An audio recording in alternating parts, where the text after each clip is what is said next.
Howdy. Howdy. Good evening. I am John Sherman, Fighting Texas Ag class of 1992. I am Dean of the Bush School of Government and Public Service. I want to welcome you here this evening for this wonderful event, the 2025 McLane Leadership in Business Award, where we're going to tonight recognize Mr. Pete McCanna, CEO of Baylor Scott White Health. And I want to welcome Pete and his wonderful wife, Maria. Welcome to Texas A&M University for this important event. First and foremost, I want to give special thanks to Mr. Drayton McLane Jr. of the McLane Group for sponsoring this annual event and for Leaders in Business. We are thankful for Drayton's service to the Bush School and particularly on the Bush School Advisory Board. Sir, thank you for all you do.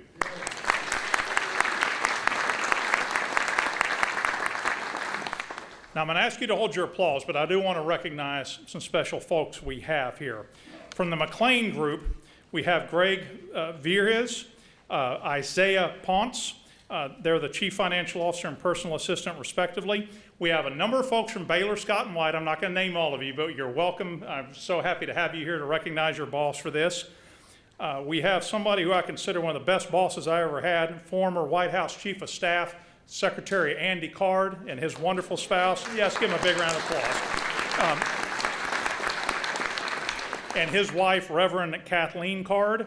We're also joined tonight by one of my fellow 1992 classmates, Regent Jay Graham and his wonderful wife, April. Welcome. All right. We also have some local leaders here with us. We have the Mayor of Bryan, Mr. Bobby Gutierrez, Mayor of College Station, John Nichols, many other county officials. I also want to welcome some of our Bush School Advisory Board members in addition to Mr. McLane. We have Gene Becker, who was President Bush's Chief of Staff and keeps his memory alive, is better than anyone. Gene, we thank you so much for that. Mr. Royce Hickman, who longtime member of the Bryan College Station Chamber of Commerce and a stalwart supporter of what we do at the Bush School. One of my personal heroes, Lieutenant General retired Randy House and his wonderful wife, Jeannie. I watched what Colonel House at the time did in Operation Desert Storm, putting Saddam Hussein's forces back on their heels. Sir, thank you for all you did. There's a few other folks, John and Daisy White. It's great to have them here. We'll do the applause in a second. By the way, if you haven't eaten at Daisy's, great chow. I eat there almost every day over in the pavilion. Former Texas A&M President Dr. Bowen Lofton, great to have you here, sir. Gig'em. And Bill and Barbara Huffman, Fighting Texas Ag class of 1953, and stalwart veterans and supporters of the Bush School. And finally, and certainly very importantly, the director of the Bush School Museum and Library, Dawn Hammett, and her wonderful husband, Rob, and the George and Barbara Bush Foundation CEO, Alice Yates, and her husband, Nick, class of 1999. And by the way, Nick just retired from the Air Force, sir. Thank you for your service. So let's give them all a big round of applause.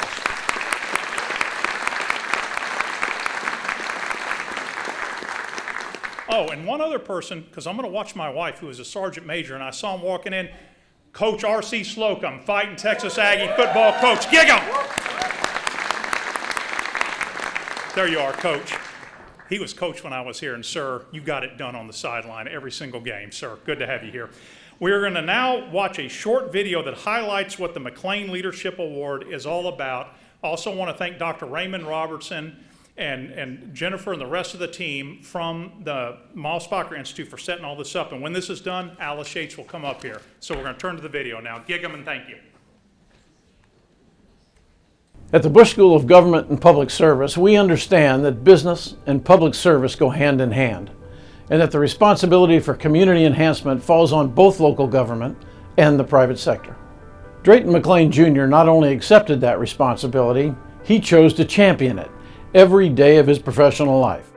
He's an American entrepreneur and business leader, a philanthropist, chairman of the McLane Group, and a very, very proud native Texan. He was also a longtime friend to both President and Mrs. Bush, and remains a tireless and generous advocate for the Bush Presidential Center here at Texas A&M University. I learned from my father that we have a responsibility that the Lord has blessed us in our businesses and success. So we have a responsibility to give back, and we're involved in a wide variety. But one of them we're very proud of is the Bush School. Mr. McLane has always valued the role that business plays in solving societal and economic problems. The McLane Award is administered by the Bush School's Mosbacher Institute for Trade, Economics, and Public Policy, and recognizes a prominent business leader for their outstanding contributions in business, public service, or community service at the national level. The award is designed to promote a sense of corporate citizenship, to reinforce the idea that business plays a key role in maintaining the economic, political, and social vitality of our nation. President Bush felt so powerfully that every individual should have a responsibility in public service, either full-time or part-time. That's how he encouraged a lot of us to get involved with the Bush School. He talked about the joy he and Barbara had had in their life in public service, what it had meant to them. The McLane Leadership in Business Award recognizes those leaders, while providing an opportunity for all of us to learn from their experience and success in dealing with local, state, national, and global issues. We all need role models. We need people we admire and respect. So we need to go back and find out what made them so successful. Receiving the McLane Leadership in Business Award is a tremendous honor. Recipients stand shoulder to shoulder with the most accomplished and remarkable business leaders anywhere. There is so much that we can learn from the careers of past awardees, but one theme stands out to us here at the Bush School, and that is how none of these leaders rose to the top of their field on their own. Instead, they chose to empower the individuals around them to accomplish their goals through collaboration, community, and teamwork, and to credit that team with their success. We're confident that future awardees will embody those same qualities, and through their recognition, we hope to educate our youth and the general public about corporate citizenship, and to instill in every citizen a dedication to the noble calling of public service.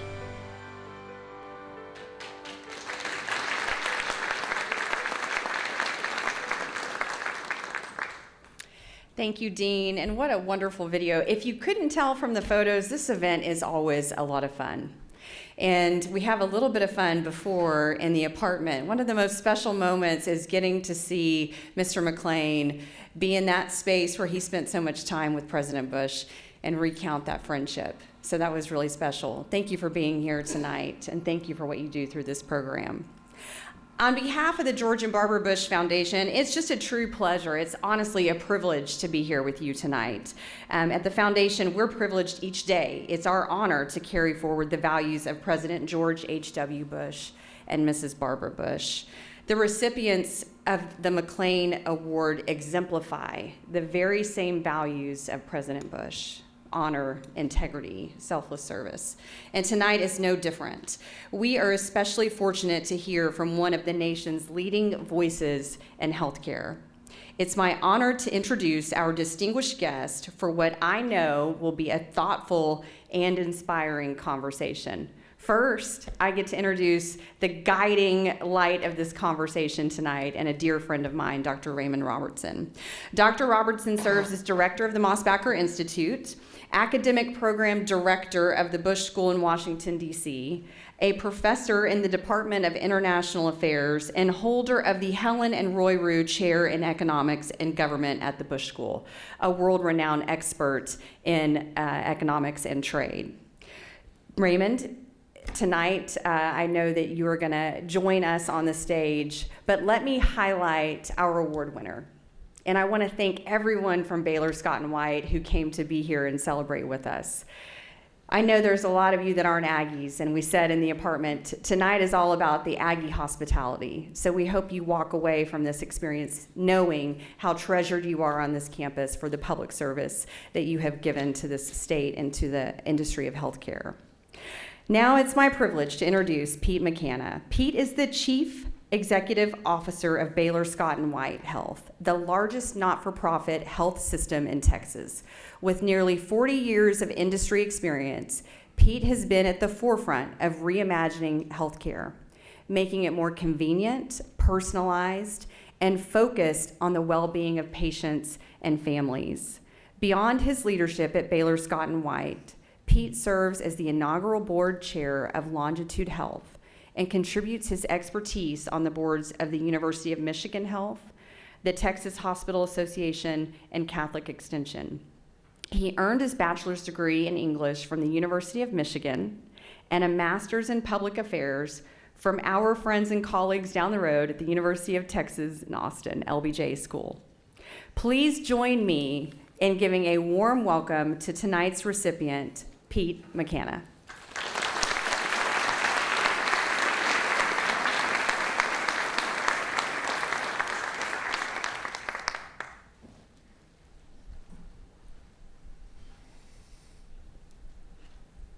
Well, thank you so much for joining us here tonight. This really is a tremendous honor for all of us, as Alice had said. I want to thank all of you who've been doing the introductions and joining us, and I'm really excited about this. I told you before, we've been looking forward to this for a very long time. And one of the big reasons, as the Dean and others and Alice had said, is that because we really have realized that you really embody the values of George H.W. Bush and you keep those alive, and we want to really recognize your leadership in the private sector for all of us who are interested in public service. So I want to thank you very much for that. I want to just have a casual conversation tonight. I guess that would be great. One of the things that we are recognizing you for tonight is your leadership, and I'm really interested in kind of first learning about your career a little bit. As I think a lot of us here know, George H.W. Bush said that there's no real definition of success that doesn't include some aspect of public service, and I think that healthcare and a nonprofit is a great example of that. What first drew you to the healthcare industry? Well, I think, and I just have to say thank you to Texas A&M. Every time I come to Texas A&M, I am more and more impressed every time. And today, meeting with the students of the Bush School, wow. I mean, the questions they had, the energy, just fabulous, just really impressive, and really put me on my toes. I told Drayton that the questions they asked were much more difficult than our board asks of me. And, they're really sharp, Our board's very sharp too, but the students are. Now, what was your question? So just getting started, just talking about healthcare, like what brought you into healthcare. Yes. We love the students too. They're the reason why we're here. I think much like what watching the video of Drayton, I grew up in a family, my father was really instrumental in my life and was always very focused on what can you do with your career that have a big impact, positive impact on society. And he would really emphasize that if you pick a career that really does good for people, you'll feel good about it, and it'll drive you and motivate you. So I always knew I was going to do something. That's what drew me to public service. What got me into healthcare originally is I did my master's project or thesis for an individual by the name of Wilbur Cohen. And Wilbur Cohen was the first secretary of HEW under Johnson. And I said, well, why do I need to get into healthcare? He said, get into healthcare. He goes, it's really screwed up. It needs leadership. And then he'd show me this diagram with all these different circles on it. And he said to me, I said to him, well, what aspect of healthcare? What should I get into? And this is sort of a description of my career. And he said, get into finance because it's all about the money. And at a very young age, you'll be in the boardroom, you'll be in the executive suite, making an impact. He said, just figure out finance. And I said, I'm an English major. What am I going to do on finance? He said, you'll learn it. Just learn it, figure it out. And that sort of started from there. I went from there. As an econ professor, it's good to hear someone say even English majors can learn finance. Yeah. But you didn't start at Baylor Scott White, right? Before you were at Northwestern as the COO, right? Can you talk a little bit about that experience and how you got started there? Yeah, I mean, I've worked at 5 health systems of every stripe. I worked at a big public health system in Denver during the AIDS crisis. My wife Maria was a nurse during that time, and for those that lived during that time, you see the importance of healthcare during big crises like AIDS or COVID. But then throughout my career, then got to Northwestern, and I was started as a CFO and became the chief operating officer. I was there for 15 years. So really got to experience the impact of healthcare from an academic institution and their unique mission to advance knowledge and to teach. And really worked with some of the most brilliant minds in healthcare. It was really quite an experience. I really enjoyed it. So then what brought you over to Baylor Scott White? Then you started in 2017, right? Yeah, two things. One was the challenge of Baylor Scott White. I had spent 15 years doing virtually every job at Northwestern and had the opportunity to work with my former boss in a very dynamic environment at Baylor Scott White. So I felt the desire to do that and to really put my skills to work in a different environment with a slightly different mission, more expansive, I would say, mission to the broader community. And the second reason is when I married Maria, I promised her dad and her that I'd bring her back to Texas. And it had been 35 years, so that was an opportunity too. So. That's awesome. And then how was that experience? Like, you've grown a lot during that time. Can you talk a little bit about the growth under your leadership? Yeah, I think at Baylor Scott White, and we have the founder of the current Baylor Scott White here in Drayton. Baylor Scott White merged a little over a decade ago. It was the merger of the Scott White Clinic and the Baylor healthcare system. And for those of you that have gone through mergers, there are cultural differences in a merger. And you really have to sort through what are those important things that need to come together to form one team to really execute on your mission and your vision and your strategy. And when I got there, I would say it's fair to say that the integration of the culture was incomplete at that point. And it wasn't a surprise to me. These were two, I would say, very different cultures. And it was really sort out, how do we bring it together? And in a large organization, in my experience, the way you bring cultures or teams together is you create a big vision that's bigger than the individuals. It's bigger than their tribe, and try to paint a picture of the future. And then all the decisions that you make to integrate, to name leadership, to create a program, are all in support of that. You're not pushing people from behind, but they're being drawn to something bigger than themselves. And I think that's what's been very satisfying, that the Baylor Scott White Health Board and myself and senior management have really supported that and really helped sketch that out. And now the system, really has come together around that vision and that vision of the future. So part of this vision, I think, was included this transformation of the patient-centered care model, right? Can you talk a little bit about what that means? I'm not sure if everyone, I know you have a lot of folks here from Baylor Scott White, but not sure everyone else understands. It'd be great if you could elaborate on what that is. Yeah, I have 100 PowerPoint slides I was going to walk through. I can try to give a synopsis of it, but and just to be clear, and it's going to sound maybe a little bit jarring to some of you in the room, we call it a customer-centric transformation. And it starts from a couple of assumptions. Assumption number one, and belief, is that healthcare in the United States is fundamentally broken. It's nobody's fault, but it's 50 years of regulation, of balkanization due to insurance coverage. You name it, we have what we created over the last 50 years. And what it has caused to happen, and almost all health systems are similar in this regard, is it's highly focused on optimizing sick care. It's highly focused and reactive to, we're going to react, we are great at reacting when you're in a crisis from your health standpoint, but it's failed in all that space outside the clinic and the hospital. And what customer-centric means to us is it doesn't diminish you as a patient when you need us in those crucial times, but it forces us to worry about you 24/7. What are all the things you need, and how do I remove all your pain points in you seeking to be healthy and your family seeking to be healthy?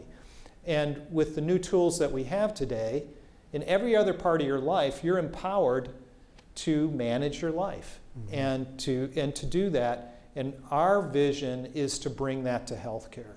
And it causes us now at Baylor Scott White, rather than let's optimize let's take our hospitals and clinics and let's optimize them. Let's bring in as many patients, and says to us, forget about that. Those are just things. Those are, in many cases, calcified assets from 50 years over time, and let's focus on you, the customer. What do you need? And let's build around that. And it's brought us to areas that we wouldn't have gone to before. So, and I mentioned to the students, most recently, we announced a partnership around mental health services. So most health systems in the United States have rooted out mental health services entirely. And I could go through the reasons why, where if you live in Austin and you need to see a psychiatrist, we've heard anecdotally after launching this, you have to wait 12 months, 18 months to see a psychiatrist. So what we kept saying is, it's a huge demand. How do we make this work? We've developed a partnership around mental health. It's an integrated model with a psychiatrist, a psychologist, therapist. It's both physical and virtual. And we're saying, let's make this thing work. We've got to fill that gap.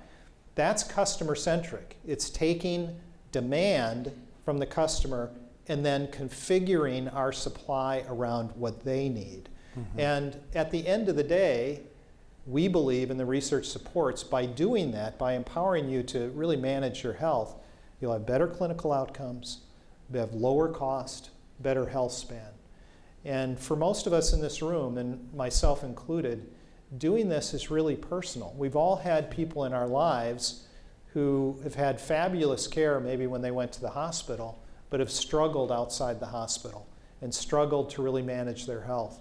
And my personal reflection is, when I got there and reached this conclusion, it was, wow, I got into public service to really help build great institutions. And I spent most of my career working hard to build great health systems, but I sort of feel like I'm complicit in this broken system. Mm-hmm. We've got to do something different. And this is what Baylor Scott White's setting out to do, and really trying to lead the industry in that. Mm-hmm. And I do want to come back, because you raised so many different themes there. I mean, one of the things, though, is that in recognizing your leadership and the incredible success you've had, is that there's 50 hospitals, over 1,000 access points. Like, how do you manage that kind of complexity, right? Because you have this really clear, focused mission, but there's so many moving parts. I mean, how as a leader do you manage that? Well, I mean, that's a really, really good question. I think a few things I would say, and we have a few of our leaders here today that are fabulous, and they're Aggies too. They're fabulous leaders. One leader that here's locally is Jason Jennings, but I think a couple things I would say. Number one is, as I mentioned, have a compelling big idea vision. Mm-hmm. Number two, I spend a lot of time, a leader needs to provide clarity. So when we say that vision, how clear can we be as to what we're setting out to do? And why is that important? So that someone like Jason Jennings, I don't need to call him every day and say, Jason, this is what you're going to do today, right? You need to have great, inspired people who have freedom within a framework. So the clarity creates the framework, mm-hmm. and sets the context, and they know then that's what we're setting out to do, and they can be empowered to make decisions locally. They know the important aspects. I think the other part of it is, once you get from clarity, you get to, I guess you could call it energy. And that is, we encourage our leaders to connect to their purpose. Why are they in healthcare? Because that's what's going to fuel them. That's going to make them persistent, mm-hmm. in achieving that, mm-hmm. and becomes crucially important in that. And then the next very important component of that is success, which really means accountability. Mm-hmm. So within that environment, you trust people, you make sure the goals are clear, you give them the decision authority, and we hold each other accountable to that. Mm-hmm. And that mixture really results in being able to manage something highly complex, because people fill the gaps. If there's something there, they'll go run and they'll fix it and they'll do it. But underlying, it's really based on people. So not to push in the other direction, right? But empowering people is really amazing. But as such a the largest not-for-profit healthcare system in Texas, how do you also achieve cohesion right? You need cohesion as well throughout the organization. Like, how do you balance those? Yeah, I mean, cohesion, it really becomes over time a cultural attribute of the system. And it really it does come back to, I believe, it comes back to having people that really come to work with purpose in mind. Mm-hmm. That, again, what they're doing is bigger than their egos, it's bigger than them individually, and that then results in teamwork. Because if you're in an environment working where what you're getting done is bigger than you, then you can really work on a team. Mm-hmm. Then I don't care about you getting credit. In fact, I want you to get credit if we achieve what we do. And I've seen over the years in leadership, and there's some fabulous leaders in this room, ego gets in the way. It really gets in the way. It's good, it drives you, because people want to be excellent, but much of what has to happen in today's business, because of the complexity, requires collaboration, requires teamwork, and that requires you to dial the egos down and dial the focus on purpose up and drive to a common goal. And that's it's unique, and you have to be willing to have people on your team that do that well, and you have to be willing to let people go who don't do that well. And I've had in my career people who I would say, if you rated them as an athlete, you'd say they are a Hall of Fame athlete, but they could not work in a team environment effectively, and actually they did more damage than the points that they put on the board, and you've got to be able to recognize that at times. Yeah, part of my research is on personnel economics, which is kind of understanding how the culture within a firm develops, and I'm doing a project in Southeast Asia right now, or South Asia, on developing talent locally, right, in supply chains. And I wanted to tell you that I was really excited to be able to ask you this question as the moderator's prerogative. It's just, you have so much amazing talent and the leaders you brought here tonight, and how do you foster talent at all levels of the organization? I mean, not just the people that you're interacting with, but you've been really successful at fostering talent at all levels. Like, what's your secret for that? Well, I'd want Jason or Bill Rayburn to come up, and some of the folks that work on our team. It's really, in my experience, talent development. Now, you can create elaborate designs, but what I tell young leaders, your important decision early in your career is not your pay, it's not your title, it's not even your role, it's who do you work for. And if you have a great boss early in your career, someone should do a research project on this, your trajectory is going to be distinctly different than the person who had the great job, the great pay, the great environment. And so, in my view, leadership development is a very personal, one-on-one thing, and it's on every manager, every supervisor, every layer of the organization. And what we do as an organization, we try to measure that and identify through various ways which supervisors are really making it happen, where the people that work for them love them, they trust them, they report that they're engaged highly, and really try to reward that. But it's, I'd say it's 2,000 leadership development programs. Right. It's not one coming from above at the corporate level. It's at that level. And I feel extremely fortunate. I've had some great bosses, especially early. And then later I had some bad ones, but at that point I had enough knowledge I could learn from the bad as well as the good. So sure. I just think that's crucially important. Yeah, having leaders you can trust is really important. Yeah, it's really important. But just to shift a little bit, I mean, one of the other things that's specific, I think, to the healthcare industry, but all of us are wrestling with it in different ways, is just this idea of change. And you've shepherded a lot of change from within, but there's also a lot of change happening outside the organization. Yeah. So how do you sort of balance trying to move your organization forward in a constantly changing external environment?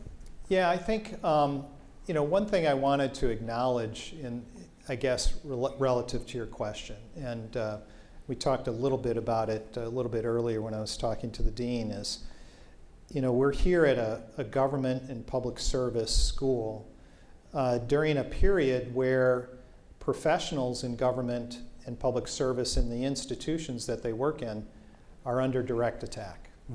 And you know, I think it's important to step back and say, okay, what would I say to the students of the Bush School or anyone who wants to set out in a career in public service? What am I saying to myself every day? Because our institution, ultimately, higher ed is under attack, major government institutions.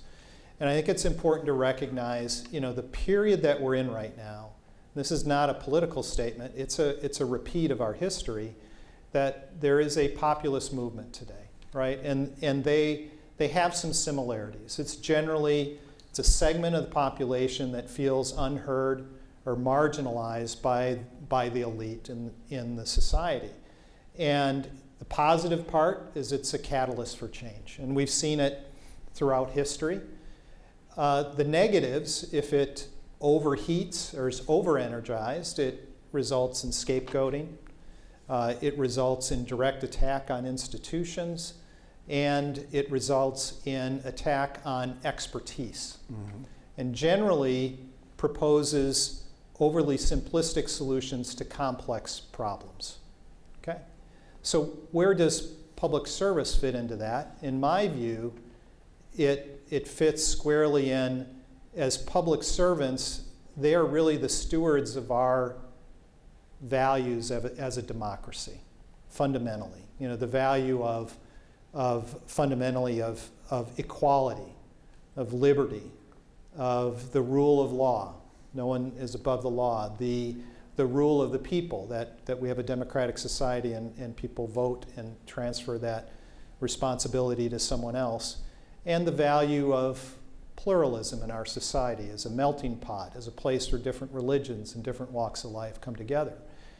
And I would layer in the golden rule on that too.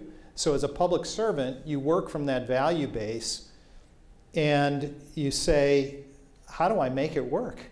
Well, from my standpoint, we need those leaders more than ever in the current environment.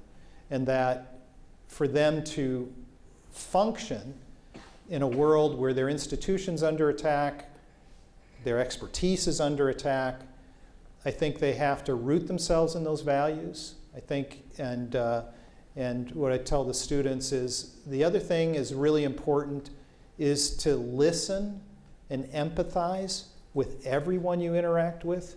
I think that's an antidote to elitism, that you may disagree with the person may be attacking your institution, but you have an obligation to listen to them and empathize. And two other things that come to mind, persistence. If you have conviction and purpose, most of the teams I've been on that have achieved a lot has not been because we were smarter or trickier or negotiated better. It's because we had more persistence than the other side. And persistence comes from conviction, and those that don't have a lot of conviction, they eventually give up. So persistence is important. And then last but not least is learning every day. And I think if the public servants of the Bush School, my hope for them is they actually see it as an exciting time. This is an energizing time. Yeah. It'd be boring if these things weren't going on.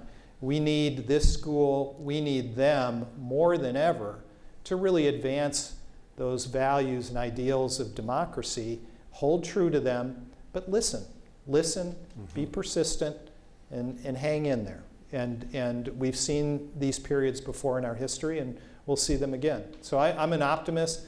I fully anticipate our organization going through, and we do on the margins, higher education's more in the scope, but we'll get through it. Baylor Scott White will get through it as long as it holds true to its values as well.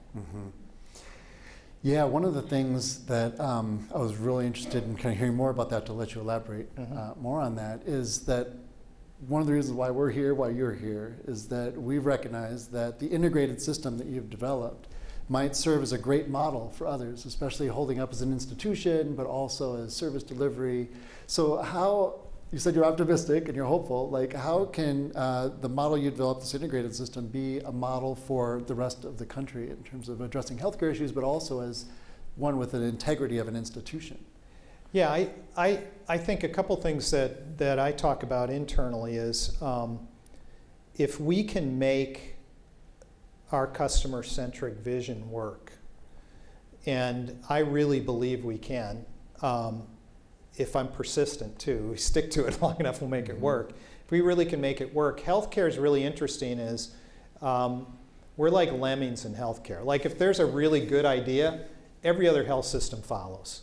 And one of the theories here is if we break out and really prove out that worrying about and empowering everybody in this room, everybody who we treat, the 3.5 million people we treat a year, empowering them to manage their health with our assistance, personalizing it to them, going from reactive to proactive in terms of what we do, going from episodic to continuous in terms of our relationship with you, that we'll begin to lead and others will follow and adopt it.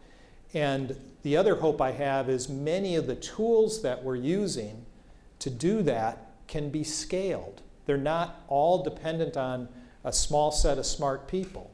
So the application of AI, the application of digital tools are fueling much of our capability to do it. And if we can knit that together correctly with expert humans in the loop, that it could be scaled quickly and really benefit a broader array of people in Texas, but even more nationally. Now, I don't want to get too over my skis. I mean, we're very pragmatic at Baylor Scott White. We're going to make it work within our health system for the communities that we serve. But I could envision going further than that if we can make that work better. So I'd like to dive into that point a little Yeah. bit, because I know when you were talking to the dean earlier, the dean has a background in AI, and kind of information technology. Yeah. And I think a lot of people at the Bush School are very kind of wary about the large language models and kind of the really accelerating advancements in technology. Would you mind, can you elaborate a little bit more on how you're using AI and some of these new language models in what you're doing? Yeah, and I, we're at the very front end of their direct application. I can talk a bit more of what I've observed. Mm-hmm. Some would be in Baylor Scott White, some is in development. But very powerful applications of AI. An example would be in imaging, for example. So there are applications of artificial intelligence. Old model in imaging or radiology is you're running a large hospital, there are radiologists reading their queue of images that come through the system, and they'll be looking for critical findings, what needs to happen. So if you came into the emergency room and you had a headache and you had a CAT scan, you might wait an hour, you might wait 2 hours before your CAT scan is read. Well, AI applied inside of a hospital can read every scan, every image immediately before it even hits the radiologist. And in this case, if you had a headache and AI read it and said, potential aneurysm, that software immediately, it pops up on the radiologist's screen and says there's been a critical finding in the ED, read this now. So now you've cut a 2-hour wait time, which could be the difference between life and death, into 5 minutes. So in some cases, not applying AI in our environment will be malpractice. It will save lives. I think in the diagnostic area, it's extremely powerful. I think you'll see a radical transformation of primary care. It doesn't mean physicians and primary care physicians go away, but I think you'll see primary care physicians supervising AI agents in what they do. We studied primary care practices, and Nick knows these numbers better than I do, Nick Reddy, who works for us. 30%, if not more, of a primary care practice is tasks that the physician doesn't need to do, could easily be handled by AI or AI with a medical assistant. And so I have a lot of hope for that in a country where we don't have adequate primary care access. I really think augmented AI with a physician in the loop solves our primary care problem in the United States. So there's a lot of applications. I mean, you could go on and on. Now, the caution is you need to make sure it's safe. You got to make sure that it is being applied ethically. So we've done a lot of work in creating a framework at Baylor Scott White that looks at the ethics, that looks at the safety, carefully moves forward in areas that we think should be done. The last thing I would say about AI in healthcare, so in healthcare, I shared with the students that we will get paid, it is a certainty that over the next decade, we will get paid less by the federal government and by state government for patients insured by Medicare and Medicaid. It's a certainty. Debt as a percentage of GDP is higher than post-World War II. It's the only way they're going to be able to solve the budget. As a result, we're going to need to become much more efficient. So what AI does very well is any task between a human and a computer will likely go away.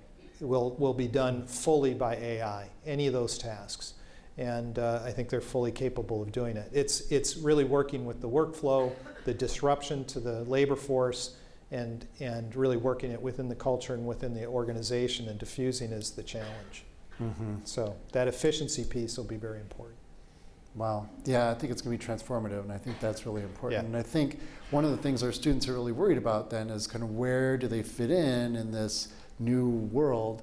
And so I would be really remiss if I didn't ask you some advice for students, right? And there's two things I'd like to ask you specifically, and then you can offer any advice you want, of course.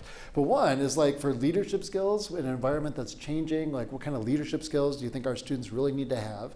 And then secondly, what kind of more technical skills? If they're going to be getting into public-private partnerships, right? How much experience in the private sector would they need to be good public servants? Like technical skills and leadership skills. What are your thoughts? Yeah, I think, I think on leadership skills, I think we touched a little bit about ethical leadership becomes crucially important in this environment, and things are moving so quickly. I would say it puts a high premium on interpersonal skills, things that AI cannot do. And I mentioned empathy. I mean, empathy is a big part of being a great leader. It's really understanding where people are. AI can fake empathy, but only true empathy can come from a human.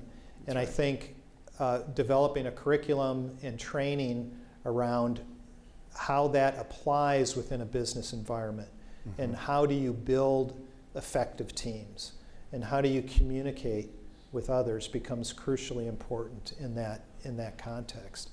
So I think that's really good. I think the other would be my observation to really transform in the new environment. You need to embrace innovation, and you need to embrace the disruptors. The disruptors typically are not coming out of, and I'll do respect to my institution, they don't really come out of established legacy institutions.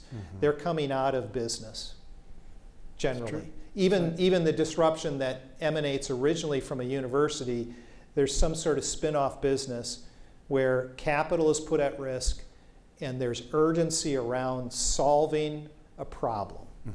And so I think students going out into the world, they need to be comfortable enough with business concepts that they can be an equal partner in fostering innovation. So that really is a merging of business and public service and government to find those solutions. So I think those that can comfortably have a foot in both those worlds and manage that intersection, I think will be very well served, that have a high EQ. High EQ would be crucially important, big time premium going forward. So if I could get a little bit personal, not too personal because we're on the stage, right? But what were some of the things that you'd wished you would have been told as a student that you didn't figure out until much later? Like what would you want to tell these students now? Everything I just said today. That would be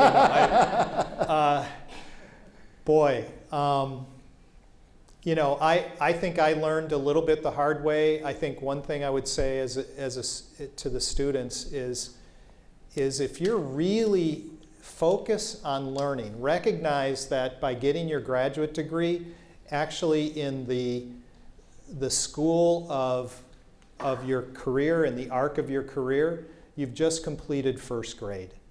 And I knew it. I think I fell into it because I wasn't a finance person. I was like, I got to learn this. I mean, I used to read the Wall Street Journal front and back.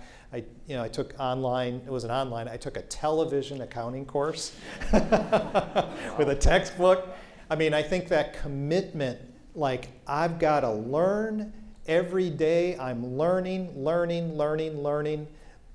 I think I think if I would have really embraced that, I would have felt better about it, because my observation there is you do that, you don't have to ask for a raise, you don't have to worry about it, it'll happen, because you'll just be curious and it'll make it work. I mean, one of the most curious people I know who's been a successful businessman, many of you know, is Drayton McLane.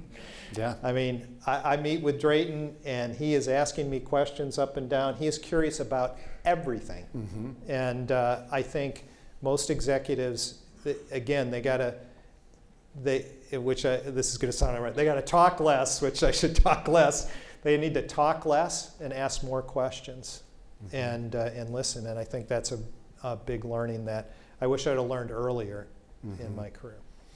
Yeah, that was something I was just talking to someone last night about President George H.W. Bush, and he was a listener. Like, he would listen to people and he'd listen to the experts.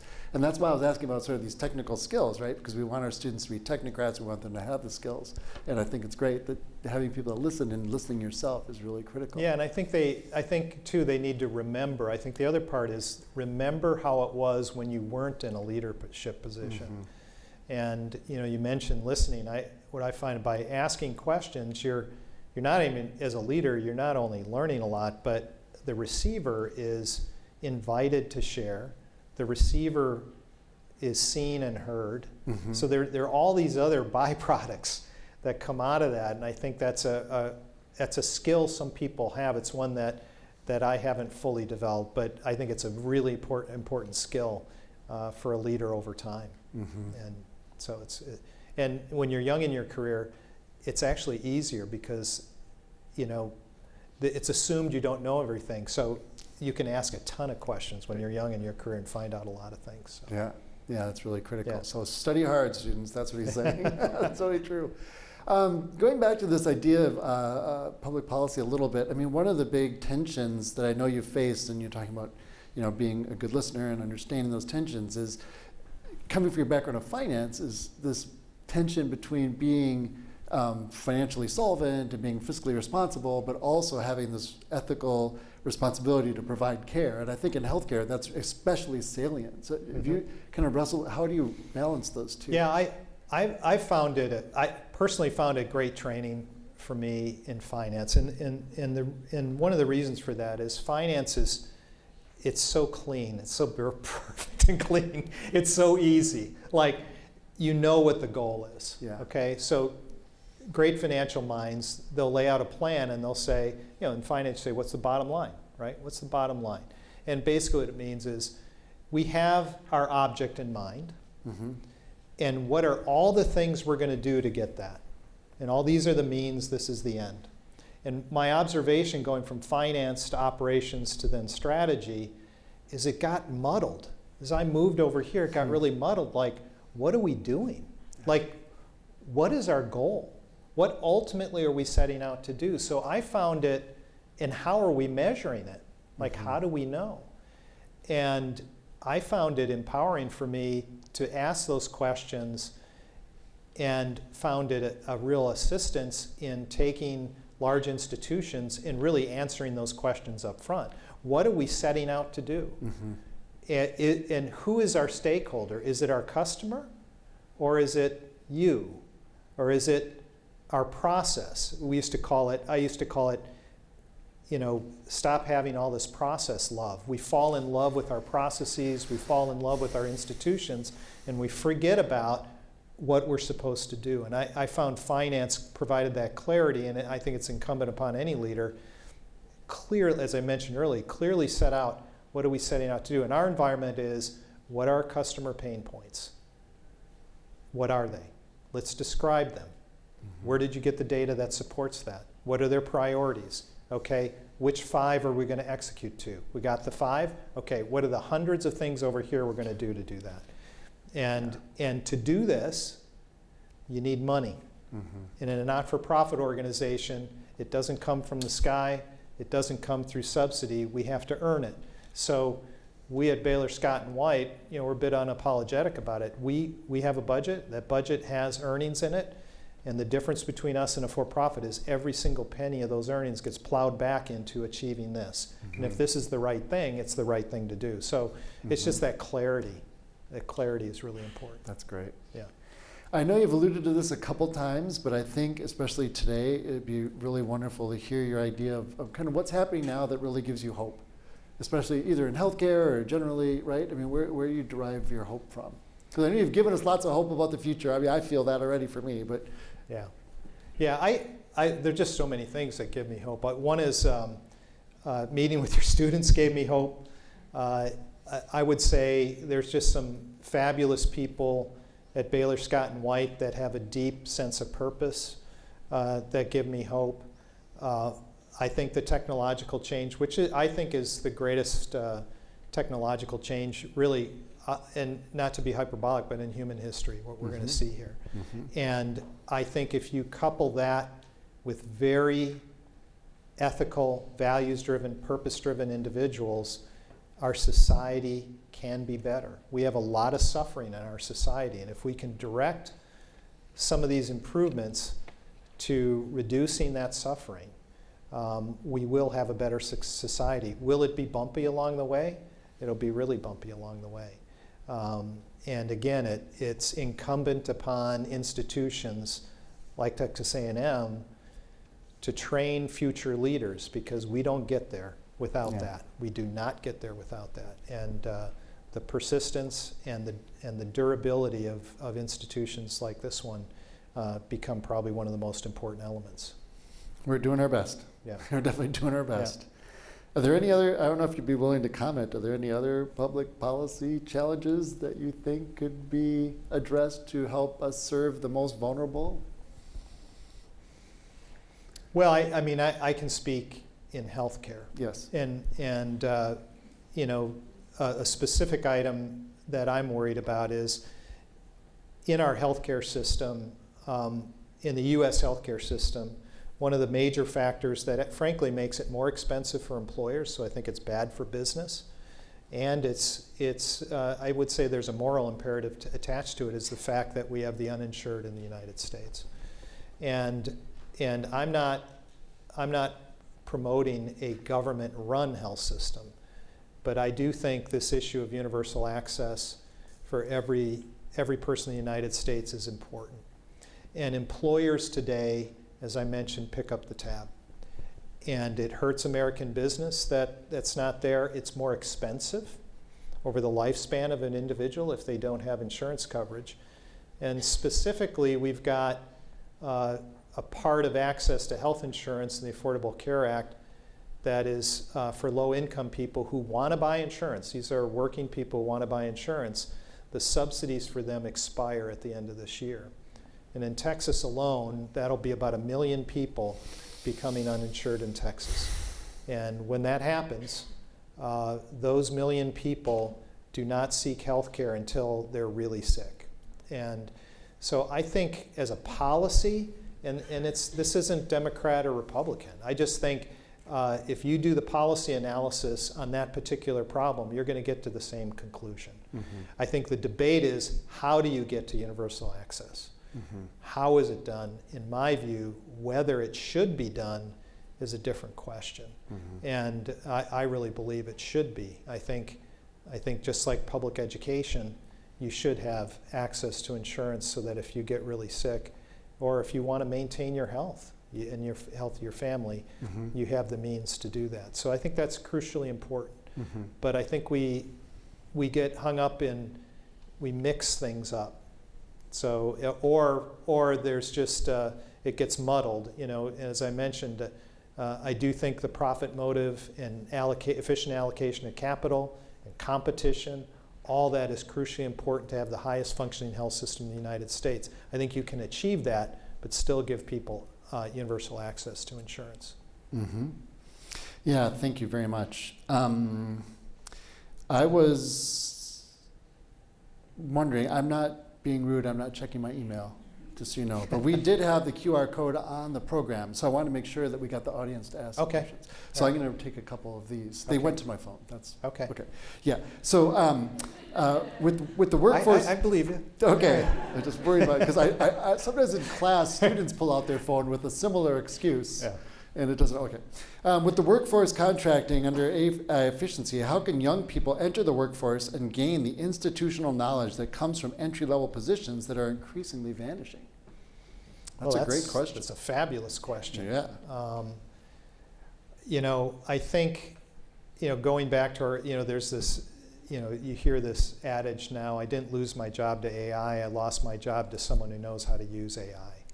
And I think not to make it all about AI, I think if you're a young professional, and I've got 3 daughters in their 20s in this category, I think they've got to be very multifaceted in what they can do. And I think if they are, and they're a skilled generalist in many respects, that they'll eventually be valuable to employer and be able to get through that. I do think young professionals that are angling for predominantly a virtual job are really, really missing out a lot. Because the only way you really get to be good at interacting is to interact and interact in person and have the opportunity of those drop-in meetings where many things get discussed. So I would encourage them to do that as well. Great. We're going to try one more because I want to respect people's time. I do. Could I recognize someone in the room because I think it's very important. You have the stage. You can say anything you want. Because I didn't mention him, but he is a proud Aggie, and he's been a physician in this community for decades. Dr. Bill Rayburn, who's in the audience here today, and I just want to recognize Bill.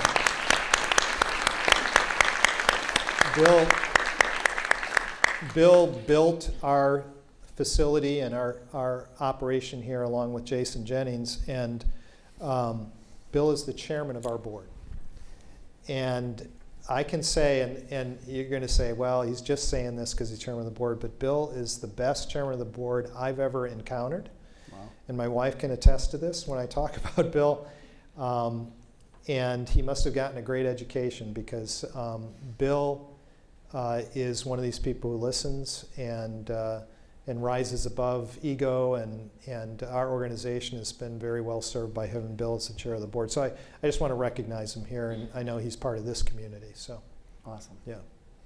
The other question was about your outlook for the next 5 years. So I'd like to see if we can combine that to see if you have any predictions or any other closing comments that you outlook would like for what? For what? It was a pre-med student in the audience. Texas A&M football team, or what are we talking about? I'm smarter enough to not ask that question. Michigan's got a great quarterback, freshman. Oh boy. As a pre-med student, I would love to get your perspective on where you see the healthcare industry headed in the next 5 years.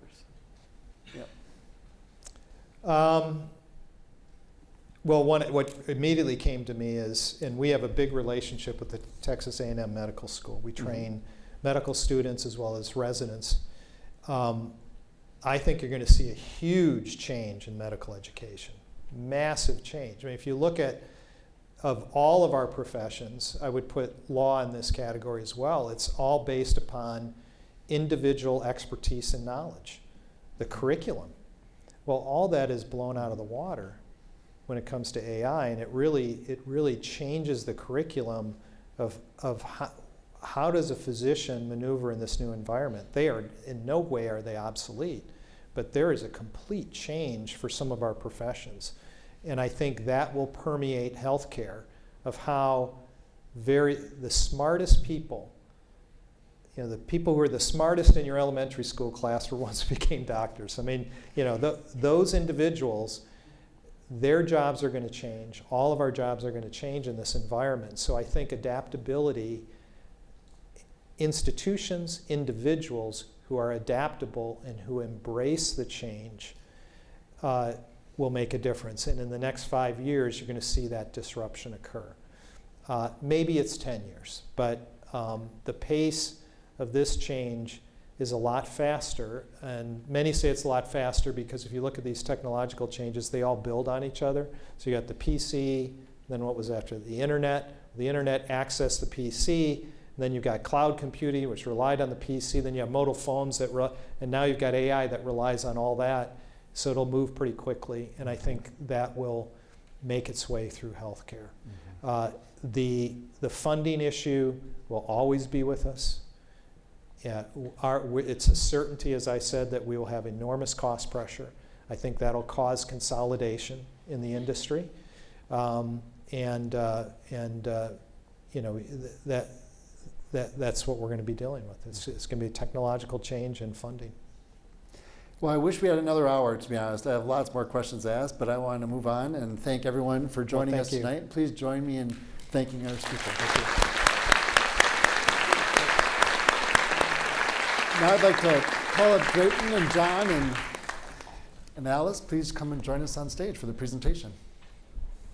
I'm going to let you go over here. Okay, thank you. That's awesome.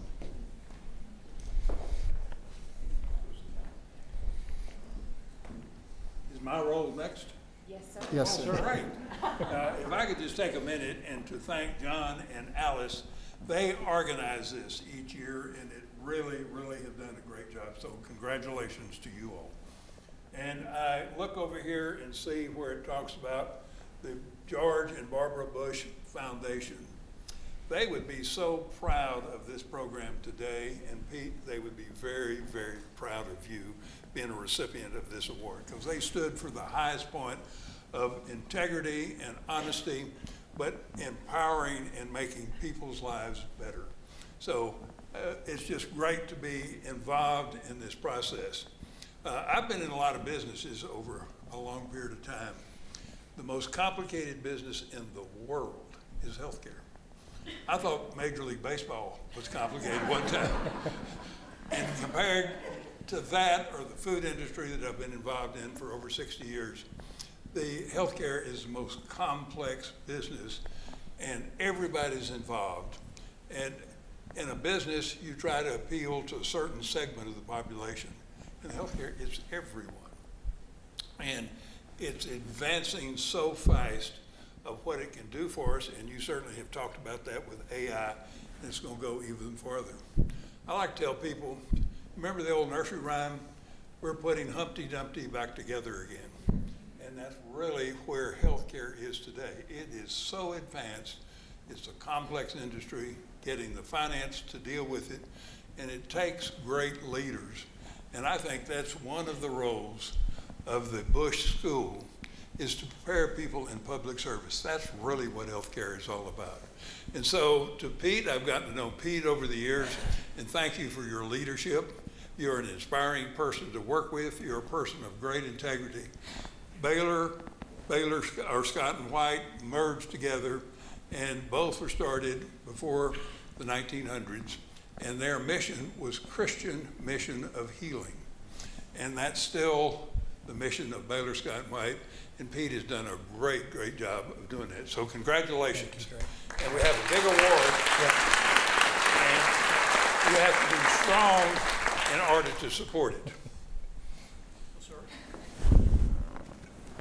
We're very honored that you'll be the recipient of this, and that's something that will be meaningful to you and your family for many years. So we're very proud of you, and we're very proud of the Bush School.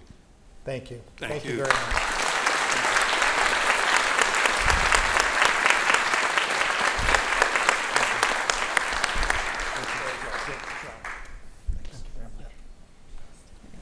Thank you. Well done. Excellent. Thank you all very much, and have a safe ride home.